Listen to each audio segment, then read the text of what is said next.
Hello everyone and welcome to another video.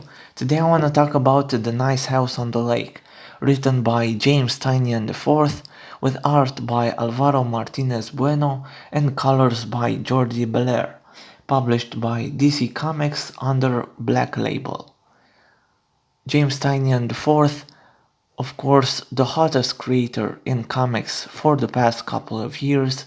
He has Something is Killing the Children at Boom Studios.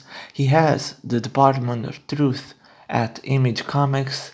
He had Batman at DC after Tom King's embarrassing, disastrous run. And now he has The Nice House on the Lake, another horror story.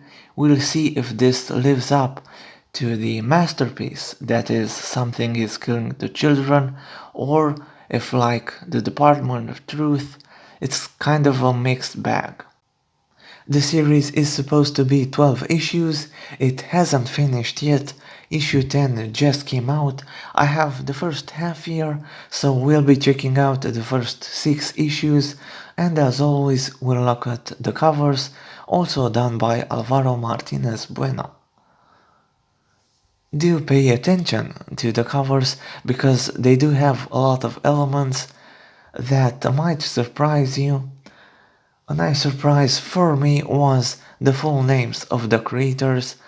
It's always a nice touch. So here we have James Tynion IV, Alvaro Martinez Bueno, and Jordi Belair, the title of the series, and as I said, do pay attention because we do get some surprises on the covers here.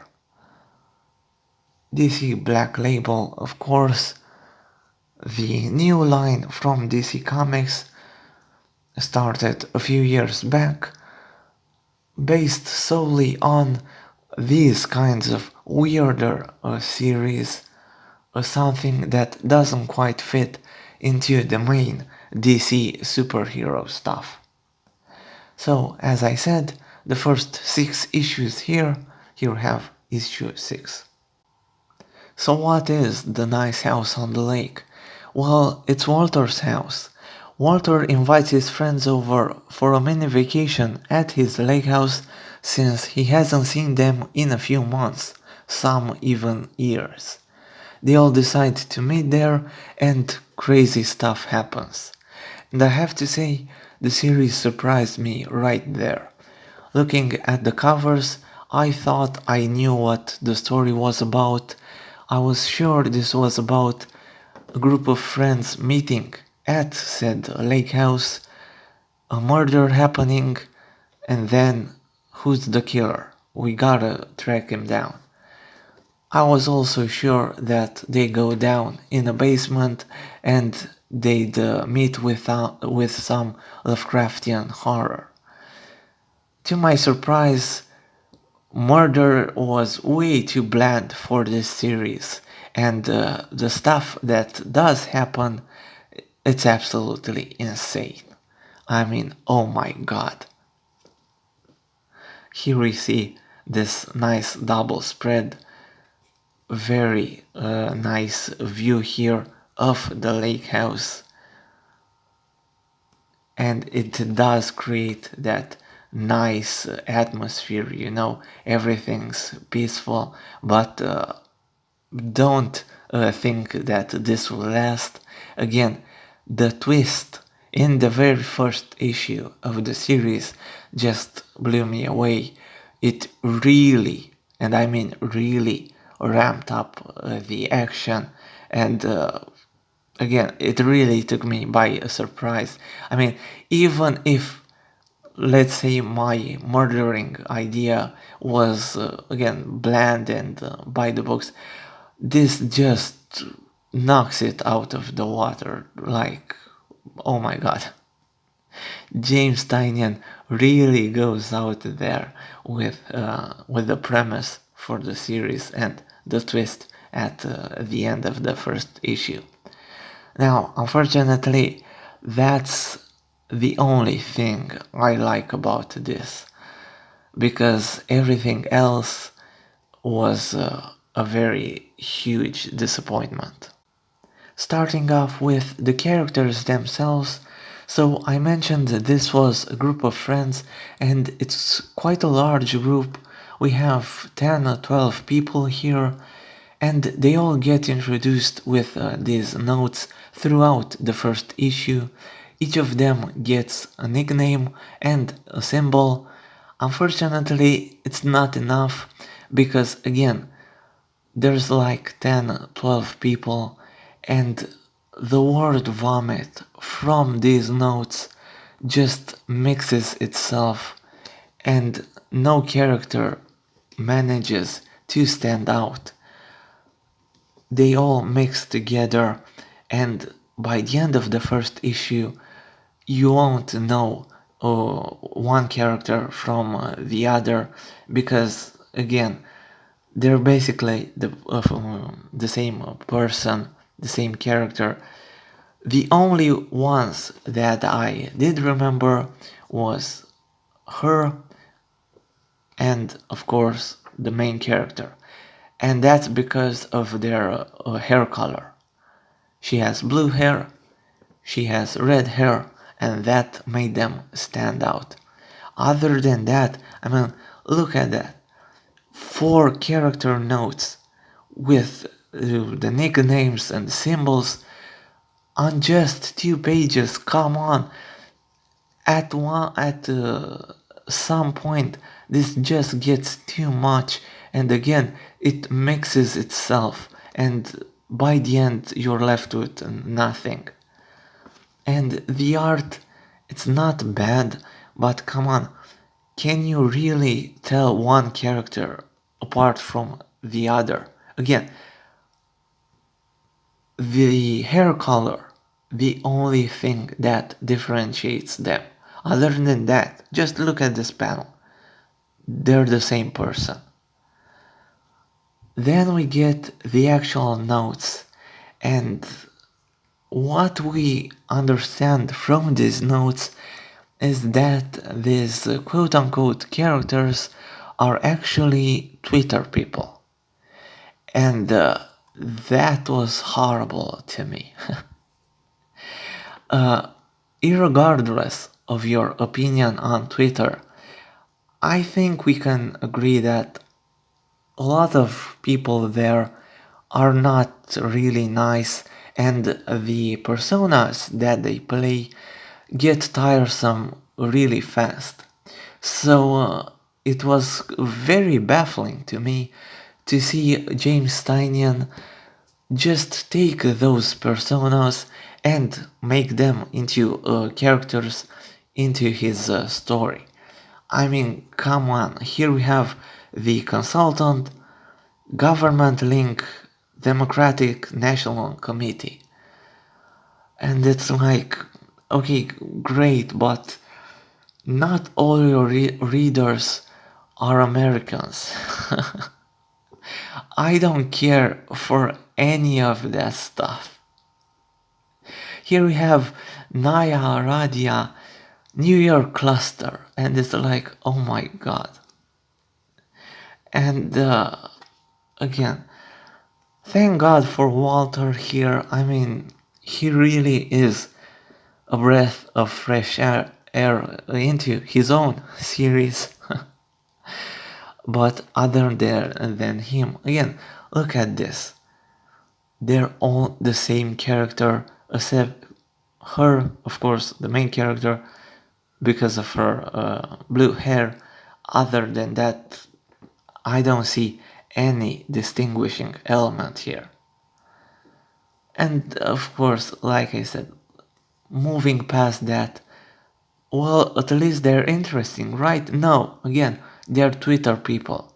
They're boring and annoying.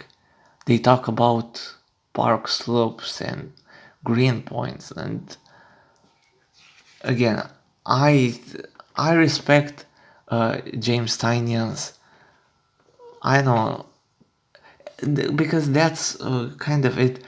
I don't wanna say his passion and commitment to Twitter, because this could have been some kind of satire, you know, but not really. I mean, again, the first 6 issues here, I've read them, and at no point does it feel like satire, like, oh, look at these horrible, horrible people, which again, Twitter people are horrible, horrible people. And they're not portrayed like that. I mean, we are actually meant to feel for them, feel sorry for them, root for them, and it's not gonna happen, James. Again, Twitter people are horrible people. I don't know why you would make them your characters in your series. Nothing works here, so the characters boring. The art, it's not bad, but it doesn't have anything that could make it stand out. The colors are nice, of course. Jordi Belair can't go wrong. I'll give them that. So the colors are nice. Again, I don't want to repeat myself, but the colors are the only aspects that help me differentiate the characters. So the characters are boring, the art style, nothing really special. At least there's action, right? Absolutely not. So we get the first issue with the twist at the end, and again, I liked that twist, but then for the whole 6 issue first half, nothing happens. So we could have had issue 1 with its twist, and then we could have jumped into issue 7. The first half is absolutely nothing. I kept reading and reading, hoping something would happen, and nothing did. I can't believe how much nothing James Tynion could actually put into, again, 5 full issues of nothing. What the hell? I could understand the concept of writing for trade, but the first 6 issues were actually collected in a trade paperback. And it's nothing. This isn't writing for trade, this is writing for the complete edition. Of course, the action will pick up, I'm guessing, because each issue starts with a page from the quote-unquote future, where characters have stuff happen to them. I mean, look at this. This was our main character, the blue-haired one. So I'm guessing stuff will happen, but again, I gave up after issue 6 with the floppies. I actually read issue 7 digitally. Stuff did in fact happen there, but it was definitely not enough. And from what I've read, reviews, opinions on the next couple of issues, the story still isn't going anywhere. And it's like, oh my god. By the end, I think this whole 12 issue series could have just been 2 issues and just be done with it. Because again, there's not enough here. I really did try to like it. Again, Something is Killing the Children is a masterpiece, in my opinion, and James Tynion can definitely write a good horror story, but like his Department of Truth, there's just not enough here. I don't recommend this. I would say you wait another couple of months for the whole series to finish up, but even then, there's no way I could recommend a 12-issue series just for the first and final issue. In case that final issue is really noteworthy, because as it stands, this is a whole bunch of absolutely nothing. And again, not to harp on this aspect, but it's not just that there's nothing. On top of that, we also have to support the characters here, and it's like way too much.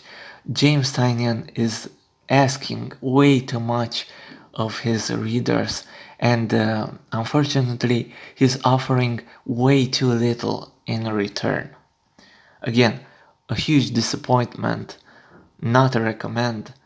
If you want to read something actually better, do go out and get something as Killing the Children, or better yet, wait for my review of that series, because I definitely want to make at least a video. It's gonna be more, but at least a video on that. Again, I love something is Killing the Children. I do not even like this.